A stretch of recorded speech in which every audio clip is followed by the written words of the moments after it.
व्यासावद्वासनस्तां विपुलगणितटीं पद्मपत्रा यदाकीं गम्भीरावर्तनाविस्तनवर्णमिदां शुभ्रवस्त्रोत्तरीयां लक्ष्मीं दिपीर्गजेन्द्रै मणिगणगजितैः स्नाभिदा केमगुम्बै नित्यं सा पद्मगस्ता मम वसति गृहे सर्वमाङ्गल्ययुक्ताम्. ஓம் நமச்சிவாய. மேன்மைகள் சைவ நீதி விளங்குக உலகமெல்லாம். நோயற்ற வாழ்வே குறைவற்ற செல்வம். அந்த நோய் நொடி இல்லாத வாழ்வு இந்த உலக மக்கள் எல்லோரும் வாழ வேண்டும் என்று கலியுகத்தின் காந்தமலை ஜோதியாகிய சபரிமலை சுவாமி ஐயப்பனுடைய திருவடிகளை சிறந்தாழ்த்தி டான் தமிழொலி ஓம் தொலைக்காட்சி நேயர்கள் அனைவருக்கும் சர்வதேச இந்து மத குறிப்பீடம் அகில இலங்கை சபரிமலை ஸ்ரீ சாஸ்தாபுரத்தின் சார்பில் இனிய தீபாவளி திருநாள், இந்த தீபத் திருநாளாம் தீபாவளி நல்நாள் நல்வாழ்த்துக்களும் நல்லாசிகளும். இன்றும் மங்களகரமான விஸ்வாவசு வருஷம் ஐப்பசி மாதம் 3ஆம் நாள் 20/10/2025 திங்கட்கிழமை. இன்று மலர்ந்திருக்கின்ற இன்றைய பொழுதும் நம் எல்லோருடைய வாழ்விலும் எல்லா விதமான சிறப்புகளும் வெற்றிகளும் கிடைக்க வேண்டும் என்று இறைவனை பிரார்த்தித்து இஷ்ட தெய்வங்கள் குலதெய்வங்களை வழிபாடு செய்து பெற்றோர்கள் பெரியோர்கள் குருவானவர்கள் ஆசிரியர்களையும் வணங்கி அவர்களுடைய அன்பையும் ஆசியையும் பெறுகின்ற பொழுது எந்த நாளுமே நமக்கு நல்ல நாளாக அமையக்கூடியது. இன்று சோமவாரம் என்கின்ற திங்கட்கிழமை. இன்று நரக சதுர்த்தசி திதி. மாலை 4 மணிக்கு மேலே அமாவாசை கூடுகிறது. இந்த நரக சதுர்த்தசி திதியிலே நரகாசுரனை அழித்து இந்த பல்வேறு வகையிலும் துன்பங்களை கொடுத்து தேவர்களை முனிவர்களை எல்லாம் சங்கடத்துக்குள்ளாக்கிய இந்த நரகாசுரனை சம்ஹாரம் செய்து தேவர்களை காத்த நாள். எல்லோரும் தீபங்கள் ஏற்றி வைத்து விழாவாக ஒரு கொண்டாட்டமாக செய்யப்படுகின்ற நிகழ்வோடு கூடிய இந்த தீபத் திருநாளாம் தீபாவளி. ஆவளி என்றால் வரிசை, தீபங்களை வரிசையாக ஏற்றி வைத்துக் கொள்வார்கள். இந்த பிராக்யோதிஷபுரத்தினுடைய மன்னனாக இருக்கின்ற பொழுது அவன் பல்வேறு தேவர்களுக்கும் முனிவர்களுக்கும் துன்பங்களை கஷ்டங்களை தொல்லைகளை எல்லாம் கொடுத்து வந்த பொழுது தாங்க முடியாத தேவர்களெல்லாம் சென்று மகாவிஷ்ணுவிடத்திலே முறையிட்ட பொழுது இவ்வாறு இந்த நரக சதுர்த்தியிலே சம்ஹாரம் நடைபெறுவதற்காக கிருஷ்ண பரமாத்மா அங்கே பத்மாவதி தாயாரோடு செல்லுகின்ற பொழுது இந்த யுத்தம் நடைபெற்று கொண்டிருக்கிற வேளையிலே அவருடன் வந்தவர்களெல்லாம் ஒவ்வொருவராக அழிக்கப்பட்டார்கள். இறுதியாக இந்த நரகாசுரனை சம்ஹாரம் செய்கின்ற அந்த ஒரு க்ஷணத்திலே மகாவிஷ்ணுவானவர் மூர்ச்சித்தது போல் இருக்க சத்யபாமா அம்பை எடுத்து எய்கின்றாள். நரகாசுரன் மரணிக்கின்றான். அப்பொழுது பூமாதேவி வந்து சொல்லுகின்றாள், சுவாமி, நீங்கள் வராக அவதாரத்திலே பூமியை தோண்டி பிறந்த காலத்திலே ஏற்பட்ட பர்சத்தினாலே தோன்றியவன் தான் இந்த நரகாசுரன் என்றெல்லாம் இந்த ஒவ்வொரு இடங்களிலே ஒவ்வொரு சிறப்பாக இவ்வாறான இந்த தீபாவளிக்குரிய கதைகள்.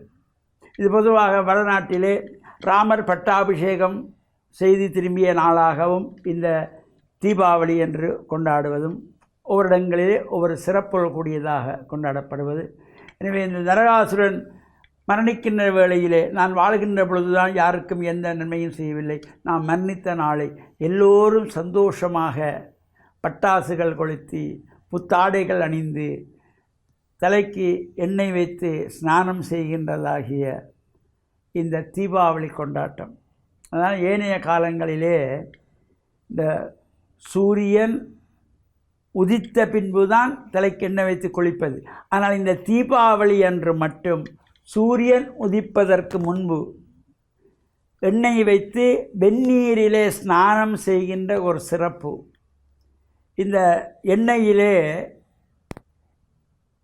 மகாலட்சுமியானவள் குடிகொள்ளுகின்றாள். அதேபோல் வெந்நீரிலே கங்காதேவி, ஜலேச்ச கங்கா தைலேச்ச லக்ஷ்மி. இது சூரியன் உதிப்பதற்கு முன்பே இந்த ஸ்நானம் செய்து கொள்ள வேண்டும். இது பொதுவாக இப்போ நேற்றைய தினம் இரவே இந்த நரக சதுர்த்தசி ஆரம்பித்து விட்டது. அதிகாலையிலே நாம் 3 மணிக்கோ 4 மணிக்கோ 5 மணிக்குள்ளே 6 மணிக்கு சூரியன் உதிப்பதற்கு முன்பதாக ஸ்நானம் முடித்து கொள்ள வேண்டும். அதைத்தான் கங்கா ஸ்நானம் ஆச்சா என்று ஒருவரை ஒருவர் குசலம் விரைத்துக் கொள்வார்கள்.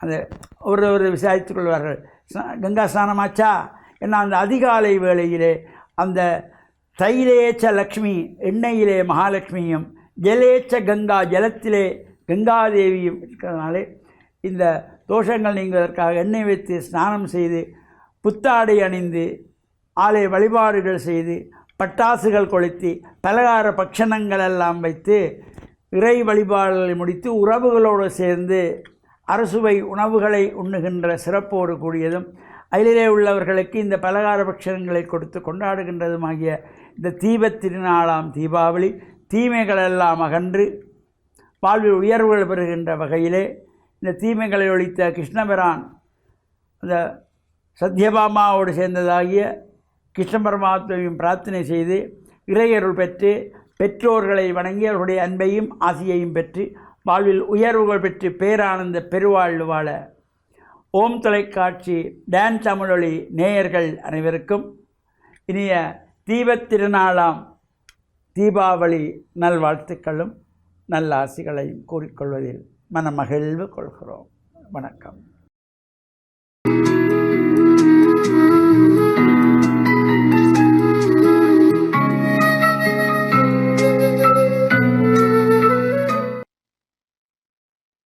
இறை இயேசுவில் என் அன்பு நெஞ்சங்களே, கிறிஸ்தவ நற்சிந்தனை வேளையில் உங்களை சந்திப்பதிலே எனக்கு மிக்க மகிழ்ச்சி. ஆண்டவர் இயேசுவினுடைய அன்பும் அருளும் உங்கள் அனைவரோடும் இருப்பதாக. இன்றைய நாளிலே இந்து சமய சகோதரர்கள் தீபாவளி விழாவை கொண்டாடுகின்றார்கள்.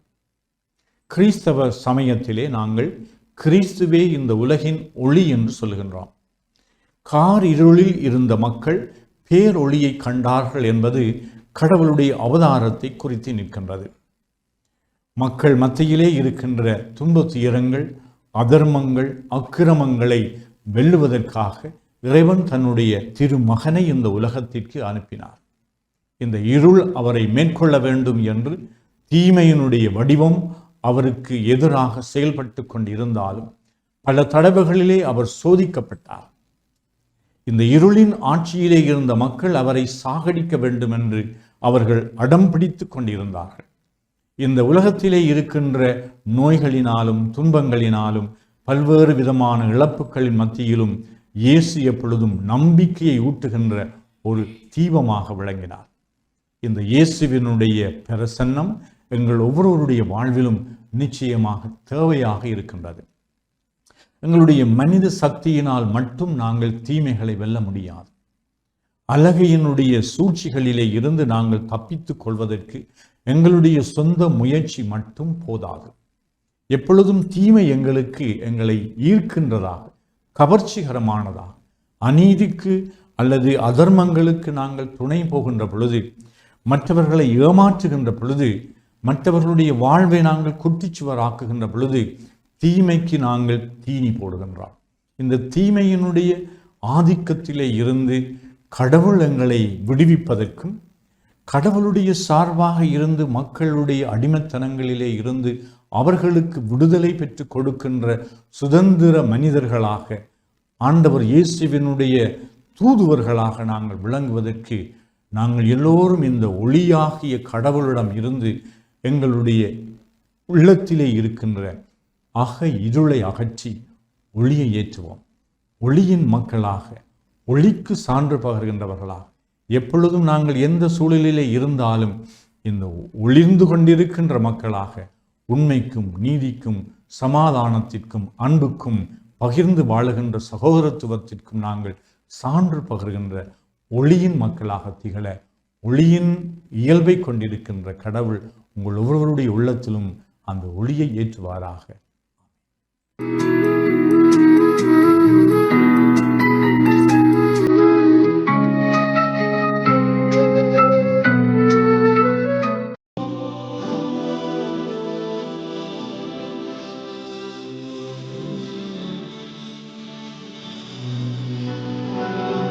அல்ஹம்துலில்லாஹி ரப்பில் ஆலமீன் வல்லாகிபத்து லில் முத்தகீன் வஸ்ஸலாத்து வஸ்ஸலாமு அலா முஹம்மதின் ஸல்லல்லாஹு அலைஹி வஸல்லம் வ அலா ஆலிஹி வ ஸஹ்பிஹி அஜ்மஈன். அன்புள்ள நேயர்களே, சகோதர சகோதரிகளே, இன்றைய காலை பொழுதிலே உங்களை சந்திப்பதிலே நான் மகிழ்ச்சி அடைகின்றேன்.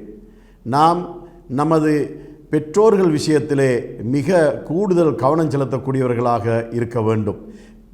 நாம் சிறுவர்களாக இருக்கின்ற நேரத்திலே நம்மை வளர்த்து ஆளாக்குவதற்காக தமது பொருளாதாரத்தை முழுமையாக அவர்கள் செலவு செய்கின்றார்கள். தமது நேரங்களை காலங்களை கூடுதலாக அவர்கள் செலவு செய்கின்றார்கள். இதன் பின்னால் நாம் படித்து பட்டம் பெற்று உயர்ந்த பதவிகளை எல்லாம் அடைந்து கொள்கின்றோம்.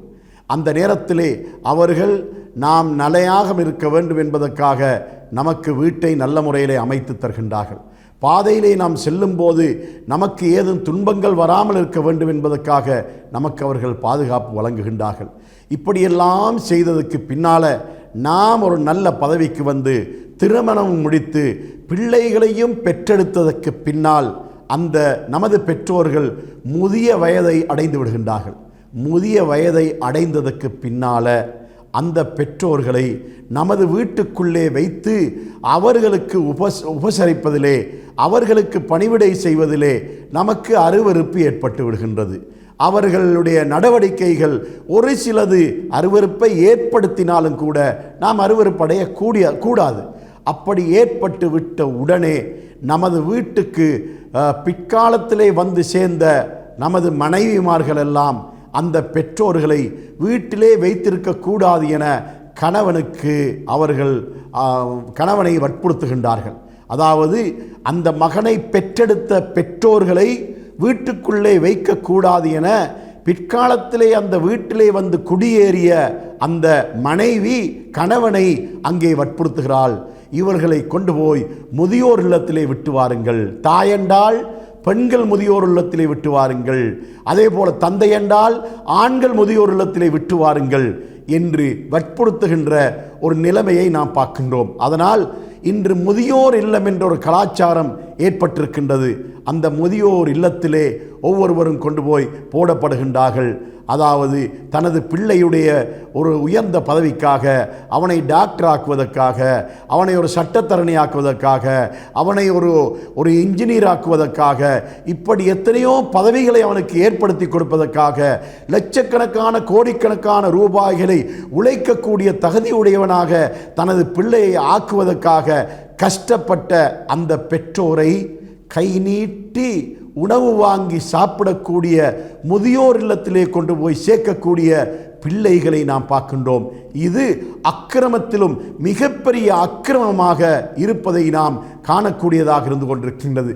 அவர்கள் கடைசி வரைக்கும் அவர்கள் முதியவர்களாகிவிட்டால் அவர்களுக்கு பணிவிடை செய்ய வேண்டும்.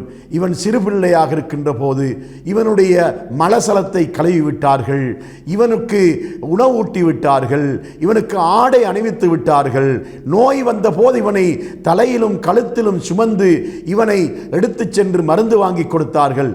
இப்படியெல்லாம் செய்த இந்த பிள்ளை அந்த தாயும் தந்தையும் எலும்பி நடமாடுகின்ற சக்தியுடையவர்களாக இருக்கின்ற நிலைமையிலும் கூட முதியோர் இல்லத்திலே கொண்டு போய் போடுகின்ற ஒரு நிலைமைகளை நாம் இன்று பார்க்கின்றோம்.